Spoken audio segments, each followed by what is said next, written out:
Perkenalkan, saya Aufa Sheryl Aulia dengan NIM 20462529PN 16959. Di sini saya akan menjelaskan mengenai alat pengukur kecepatan angin, yaitu cup anemometer. Cup anemometer adalah alat pengukur kecepatan dan arah angin. Cup anemometer berbahan aluminium yang ringan dan kuat. Prinsip dasar dari cup anemometer adalah berdasarkan sistem mekanik. Kemudian, pemasangan cup anemometer ditempatkan pada ketinggian 0,5 meter hingga 2 meter. Pengukuran kecepatan angin sesaat menggunakan anemometer bekerja berdasarkan sistem GGL induksi. Mangkok yang dihubungkan dengan rotor dan dinamo pembangkit listrik berdasarkan arus yang terukur tersebut menunjukkan kecepatan angin. Kemudian, waktu pengamatan adalah pembacaannya dilakukan setiap pagi pukul 7 pagi. Kemudian, rata-rata kecepatan angin dapat dihitung besarnya melalui selisih pembacaan dari hari kedua dengan pembacaan hari ke-1, yaitu jarak yang ditempuh angin dibagi dengan waktu pengamatan, beda pengamatan. Kemudian hasilnya yaitu dasar pengukuran kecepatan angin adalah perbandingan antara jarak tempuh dengan waktu yang diperlukan melalui persamaan V sama dengan S dibagi T dengan satuan kilometer per jam. Kemudian, kelebihan dari cup anemometer yang pertama adalah dapat menerima angin dari arah manapun dan dipasang pada ketinggian bervariasi mulai dari 1 hingga 10 meter. Kemudian yang kedua, dapat mengetahui kecepatan angin per hari. Kemudian kekurangan dari cup anemometer sendiri adalah yang pertama, anemometer jenis ini hanya mampu mengukur rata-rata kecepatan angin selama satu periode pengamatan. Yang kedua, komponennya berharga cukup mahal sehingga harus diimpor dari luar negeri. Sehingga jika rusak tidak akan bisa diperbaiki kembali. Nama saya Afrizal Faris Akbar dengan NIU 455628. Automatic Weather System atau AWS merupakan sistem terpadu yang didesain untuk mengumpulkan data cuaca secara otomatis serta diproses agar pengamatan menjadi lebih mudah. Cara kerja dari AWS yaitu dengan menggunakan tenaga matahari yang terhubung dengan baterai di dalam box serta memanfaatkan sistem radio. Cara kerja dari AWS yaitu semua sensor alat akan mengirim data dalam bentuk analog, kemudian oleh data logger diubah menjadi data digit. Walkie-talkie akan memancarkan frekuensi yang sudah ditentukan dan diterima oleh radio di laboratorium. Selanjutnya akan dihubungkan ke monitor komputer yang sudah terpasang software AWS sehingga akan terbaca dan terlihat semua data yang tercatat di dalam AWS. Alat pengukur yang terdapat pada AWS yang pertama adalah wind speed, yaitu alat yang berfungsi untuk mengukur kecepatan angin secara horizontal. Kemudian yang kedua ada wind direction, yaitu alat yang berfungsi untuk mengetahui arah angin secara horizontal. Nama saya Siti Nur Aisyah, NIM 2045953PN 16737. Melanjutkan penjelasan dari Afrizal sebelumnya, jadi selain wind speed dan wind direction, ada 6 macam alat pengukur lain dari AWS, jadi totalnya ada 8. Yaitu ada solar radiation yang berfungsi untuk mengukur radiasi matahari, relative humidity untuk mengukur kandungan lengas di udara.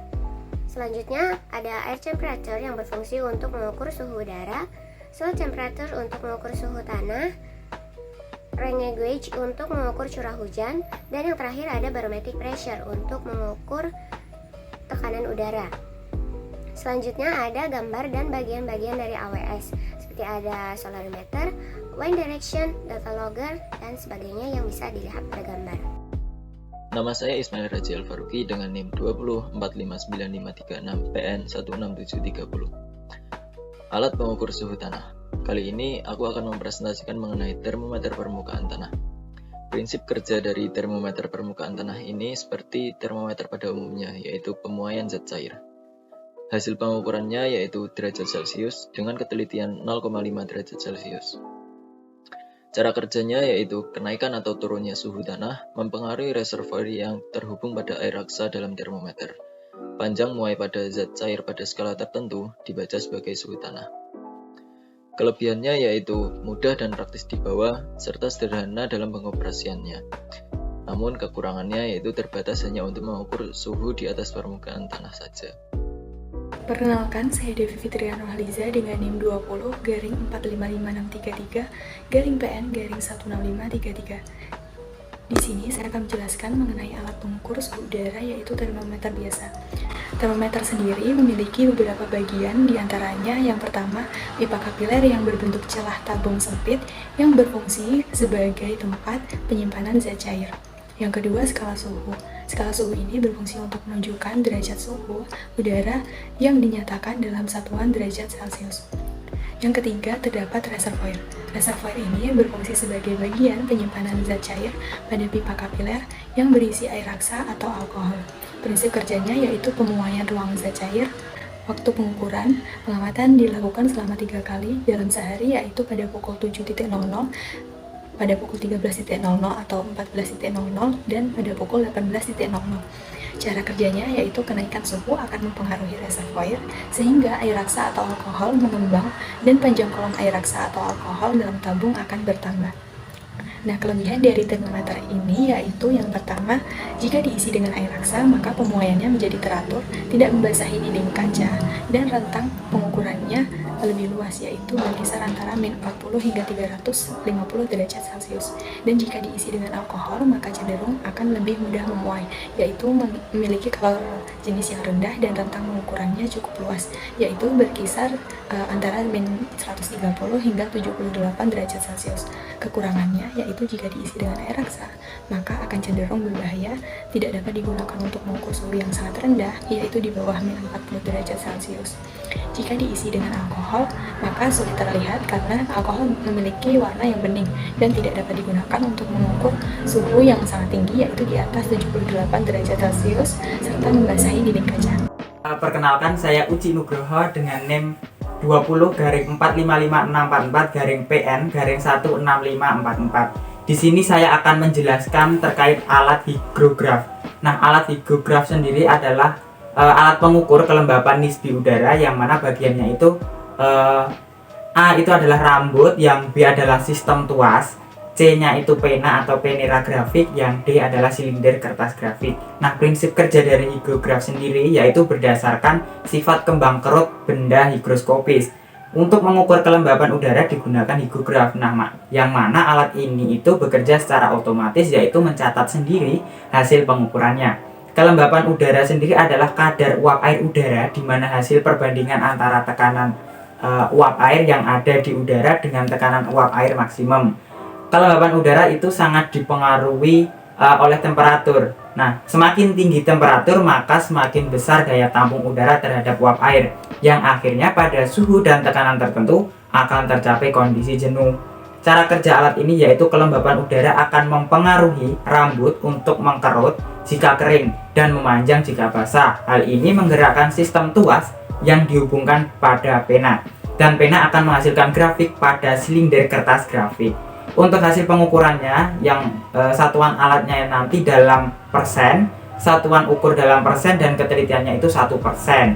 Kemudian kelebihan dan kekurangan dari alat ini, kelebihannya itu satu, data yang dihasilkan ini berupa data matang sehingga tidak perlu diolah lagi. Yang kedua, mudah melakukan pengamatan karena hanya melihat grafik yang dibuat silinder otomatis.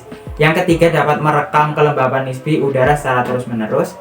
Lalu kelemahannya, yang pertama, alat ini kurang teliti dalam pengukuran, maka diperlukan data sikrometer sebagai pengontrol data. Kemudian yang kedua, dibutuhkan rambut kuda agar menimbulkan kinerja alat yang lebih baik. Kemudian yang ketiga itu setiap minggu kertas grafik harus diganti. Dan yang terakhir, alat ini kurang baik digunakan di daerah dengan kelembapan nisbi kurang dari 25%. Sekian, terima kasih. Halo, perkenalkan saya Tiara Indah Wahyuni dengan NIM 20-4595544 PN 16738. Di sini saya akan menjelaskan mengenai alat pengukur intensitas penyinaran matahari atau solarimeter tipe Campbell-Stokes. Solarimeter tipe Campbell-Stokes adalah alat yang digunakan untuk mengukur panjang penyinaran matahari dan dinyatakan dengan persentase dari panjang penyinaran yang tercatat atau PP potensial. Satuan dari alat ini adalah jam, satuan ukurnya persen, ketelitiannya 0,5 jam. Alat ini mengandalkan prinsip kerja berupa pemfokusan sinar matahari. Bagian utama dari alat ini dapat dilihat ya dari gambar di samping. Pada panah A adalah lensa berbentuk bola kaca masif yang berukuran jari-jari 7,5 cm atau 3 inci.